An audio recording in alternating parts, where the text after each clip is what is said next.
Okay. Fantastic. Thank you.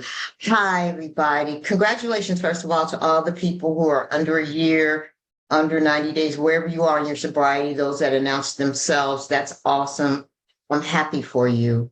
My name is Leslie Strange. I'm a recovering alcoholic. My sobriety date is November 2nd, 1988. I have 35 years of continuous sobriety, and I'm starting to grow into my shoes a little bit. The topic when Elizabeth reached out to me, and that's my friend, we exchange inventories. That's how tight we are. I met Elizabeth on Zoom, and that's the miracle of Zoom is that you get to meet people who are like-minded. And the beauty of it, you get to cherry pick who you want to hang out with. I don't have to hang out with everybody. I may not like everybody. Everybody may not like me. But for some reasons, the universe, and I like to use different pronouns and wordings for God. I'll say God, then I'll say the source, I'll say the vortex, I'll say the energy.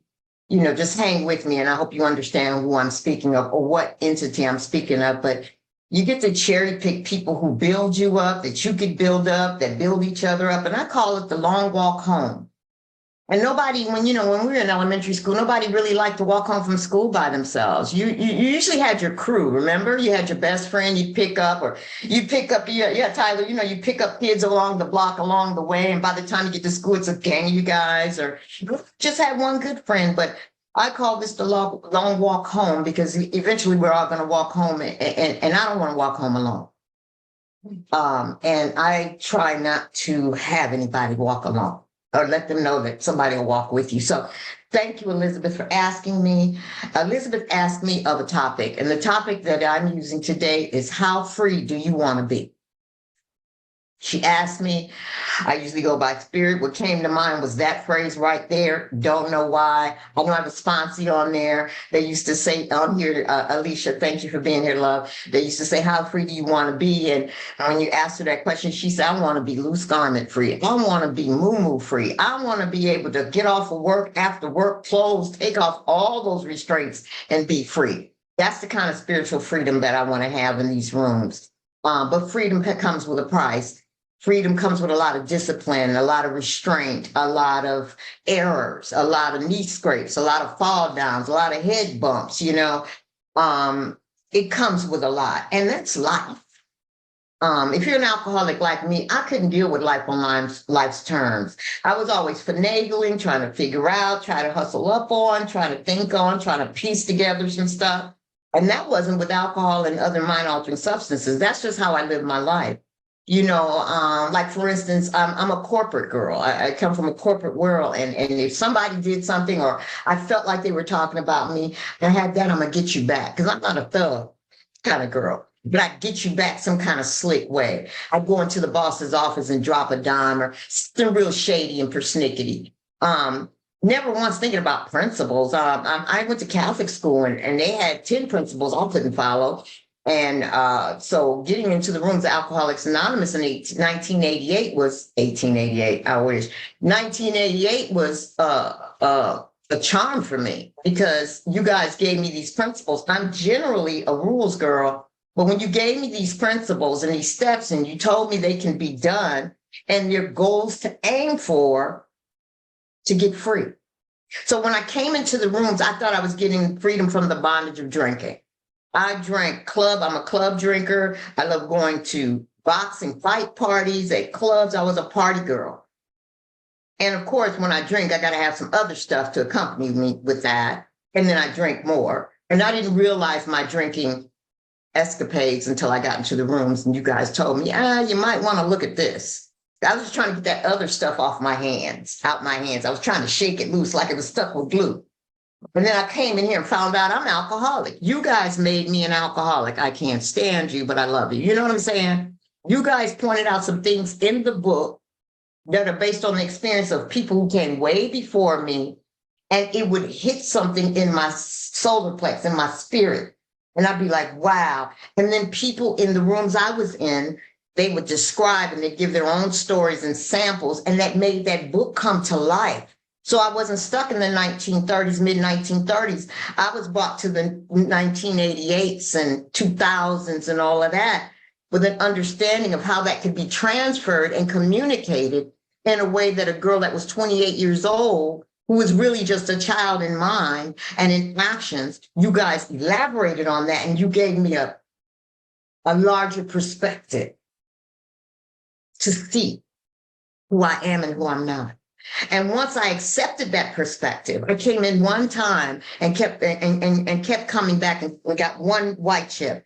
But in that, my disease came out full blown with no cover, no veil, no alcohol, no substances, nothing when I got sober.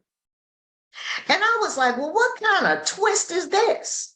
I thought when I stopped drinking, I thought when I got a sponsor, I thought when I got a home group, I thought when I followed directions that I was going to immediately experience 9-step promises. But there were wise people in here and they just shook their head and they smiled. And then I'd start listening to your stories and how you fell short and how you lost a child and how you lost a marriage and how you lost a job. And I said, well, how come they're at the podium sharing that and they're not somewhere in the house in a fetal position crying and sucking their thumb? How do they get through these things? That was my thing I wanted to master. How to get through life or self-imposed crisis with grace. Now, my sponsor now, she's so graceful with it.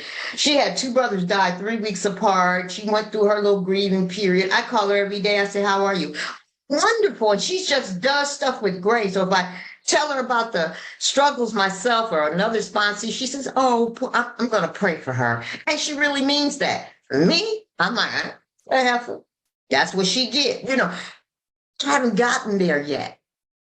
But she is my goal to aim toward on how to handle situations that baffle me.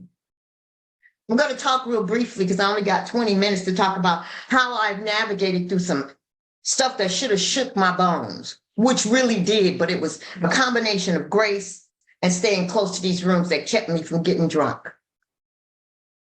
One of the biggest incidents was always a relationship. I get with a guy that didn't want to claim me in the daytime. He only wanted to claim me at nighttime. Wonder what that is. They call those booty calls for all you mature people that don't know nothing about it. And I always wondered why he wouldn't claim me in the daytime. You know, I don't know what it is, but once you get sober, it seems like relationship is the second dilemma.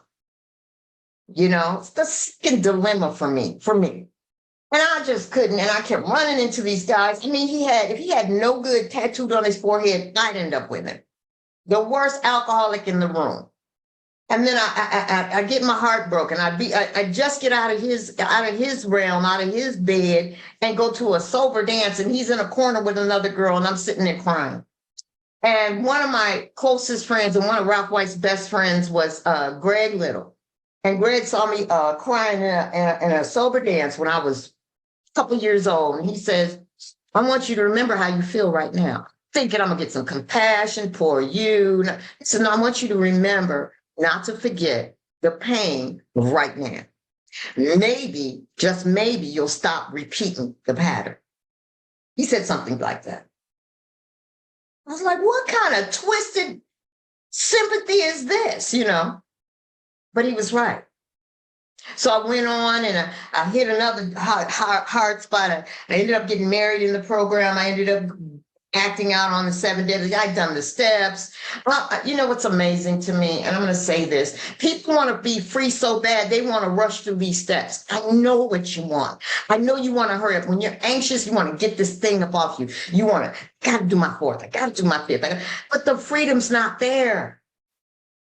For me and for many others that I've sponsored and walked home with, the freedom's not there. It's just making you aware. That's where the uncover, discover, discard. It's the road to freedom. It's the journey to freedom. It's the pathway to freedom, but it's not the freedom. Now, it does give you a little freedom and a release when you got those deep, dark, hardcore secrets that you'll never, how many people you slept with, how many stores you robbed. This is my story. How many stores you were the getaway driver for. Yeah, I did it. You know, how many times did you take that other substance and add stuff to it and outdo the man that sells it and all those, and how many times did you prostitute your principles and yourself to get more, and how many times did you wake up and didn't recognize that you were. But the beginning of freedom is just telling these things.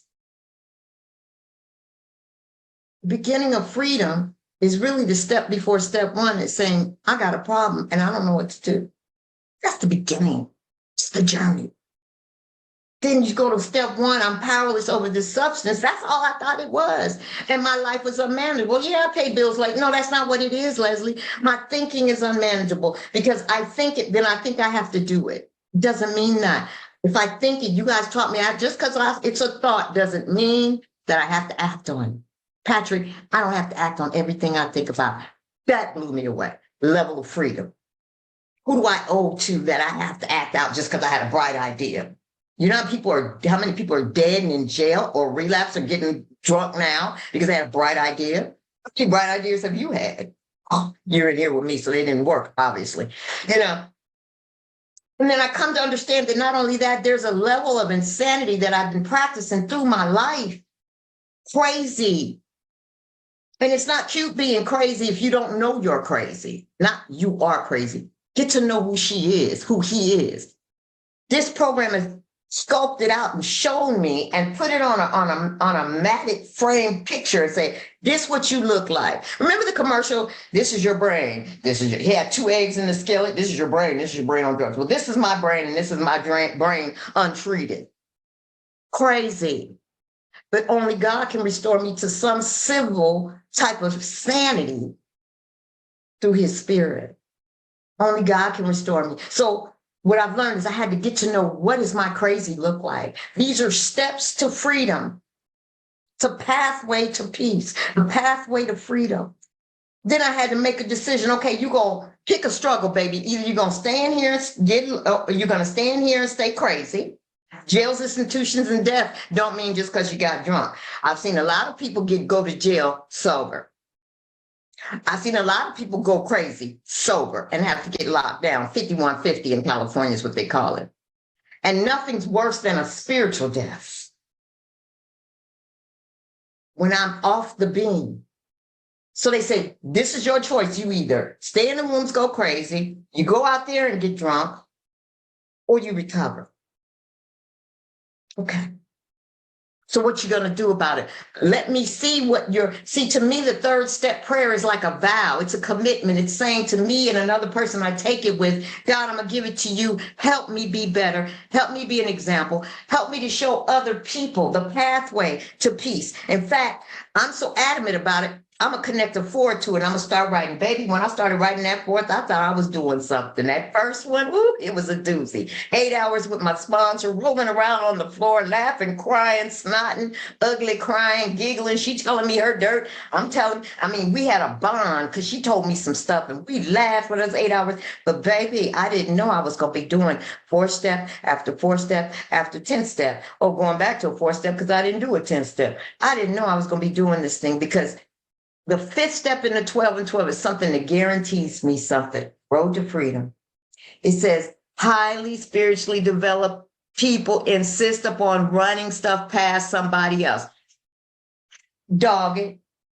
You mean to tell me Gandhi had a sponsor?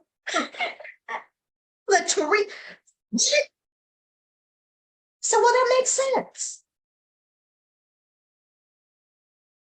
So how dare I think that I can think my way out of a brown paper bag? I cannot. I still have a sponsor to this day because I insist on being sponsored because I'm sponsorable.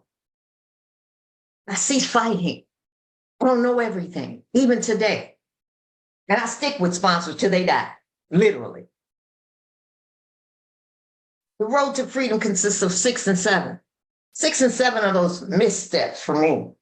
Skipped over 6 and 7. Once I did a 5th, I skipped over that thing real quick. 6 minutes. I skipped over that thing real quick, 6 and 7, 7-step prayer kept going. But as I stayed, the road to freedom is recognizing the fear that feeds the defect. My sponsor that I was with for 26 and a half years used to say, fear is the food that feeds your defects. I had to sit and marinate on that. See, that's how I meditate. I get a little phrase and I just got to think about it. I become the thinker. I have to think of it for a couple of days to figure out, wait a minute. So whenever I act out on a defect, there's some fear? She said, yes. She used to make me write that out. Now there's different formats and I'm not here to go into the mechanics, but she had me later on as I grew up to be a bigger girl, write out the fear. And then I discovered in looking at the 3rd column, If you affect my ambitions, my pocketbook, my money, my self-esteem, my personal relations, my sex relations, all of that is based in fear. Wait a minute. Fear is in the third column. Fear is in 6 and 7. Wait a minute. The book said it for me. I am aware that fear is, thank you, fear is the corroding thread. It runs through my life. So what does that mean? I'm going to be fighting with fear and love for the rest of my life. I want more love, less fear. I've taken a beautiful thing, a gift that God has given me, the ability to be afraid of something, and it's become twisted and warped in my life. Now I'm scared of everything. Walking through my life, and I'm not going to go through the rest of the steps because I don't have the time, but the walking through my life has made me stand up when I wanted to lay down. Today, I just got laid off from the best job I've had. Got a call. That's it.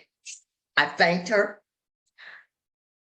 One of my coworkers called me. She said, "Oh my God, not you." I said, "Yeah, baby."